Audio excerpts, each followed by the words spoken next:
Alright, so far I have 5 videos on my website, or on my YouTube page, and 5 subscribers. I want to be able to draw more people in, so I'm going to ask my 5 subscribers and other people that are going to watch this to send me recipes that they've always wanted to do but never have had the gumption to do it on their own. So if you'd like a tutorial on how to make something that you're not sure how to make, send me the recipe or send me the link to it. I'll try it. I'll make a video of it, and then I'll post on the YouTube page. Good luck and enjoy How to Can Chicken, narrated by my wife. Thanks. Today we will be canning chicken. Quite a bit of preparation needs to go into this before you can actually do the canning. Let's see, these are pint jars. You can fit about 1 pound of chicken into 1 pint jar. So here we have 10 pounds of chicken already cubed up. You can can it whole, but it's easier to stuff in, and you can get a little more in if you chop it up beforehand. I'm going to put a teaspoon of salt into each jar, and then the chicken in on top of it. You don't need to add any water because the chicken produces its own juice. You could also use bouillon instead of salt if you like, just for a different kind of flavor, a little more chickeny maybe. Over here on the stove, just starting to get warmed up, is water, and in the water you will, not quite boiling but just simmering, put your lids for the jars.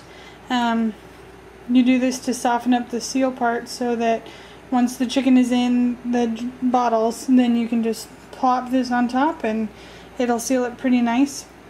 Here's the instrument of canning. This is a pressure cooker, standard with a pressure gauge, and that's where the modulator is.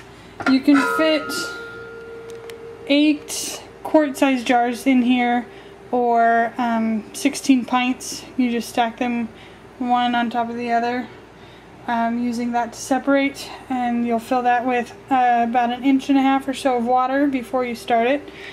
Put the lid on and make sure that everything is locked. You lock these in tandem, so this with the opposite one across from it over here. Screw those down and then do the next.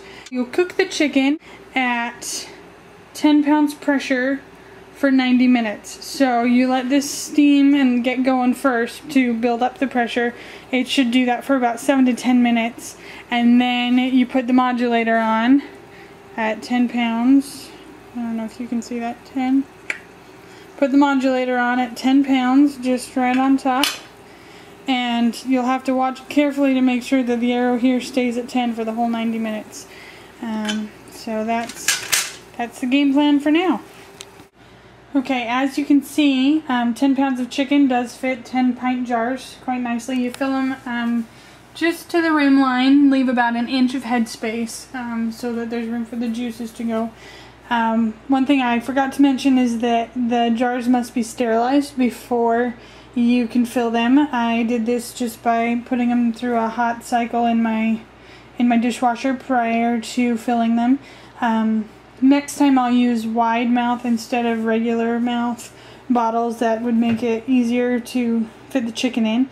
And then once the chicken is in each of the bottles, you'll want to wipe off the rim of any excess chicken juice that might have spilled, just to ensure a better seal. So now from here, they're all ready to receive their little seal lids.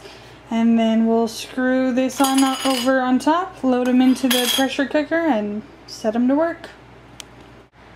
Okay, once you have your 2 tiers of chicken loaded into the pressure cooker, you're going to tighten the bolts tandemly, so this and this, that and that, and so on and so forth. You also want to double check and make sure that this space here is the same all the way around the pressure cooker, so that there's even pressure distribution the whole way around. Kind of hard to tell from this angle, but I've checked meticulously, and it's all the same.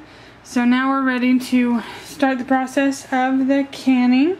Turn the heat on high to get it started. We're gonna watch for steam to come out of this little nozzle here.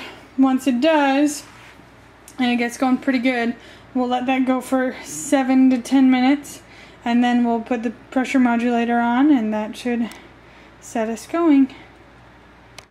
Okay, once the chicken is done processing, you just turn off the heat and let it decompress on its own.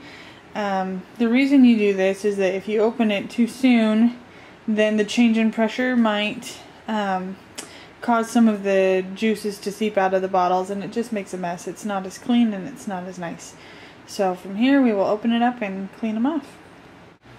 And here is your finished product. As you can see, push down and you don't hear it pop. That's how you know it's sealed. Looks like they all sealed. From here I'm going to take off the ring and just wipe down the whole bottle to remove any residue from the chicken juice that might have spilled over, and just to clean them up and make them look nice. And then on top you want to make sure you put down what you have and when you did it, so you know how long it's good for. Good luck. Okay, thank you for watching How to Can Chicken. You just watched a video narrated by my wife. I hope you enjoyed it. And it's pretty straightforward, pretty well outlined how to cook the chicken. If you have any questions, you can email me at sweetcandymaninfo@gmail.com.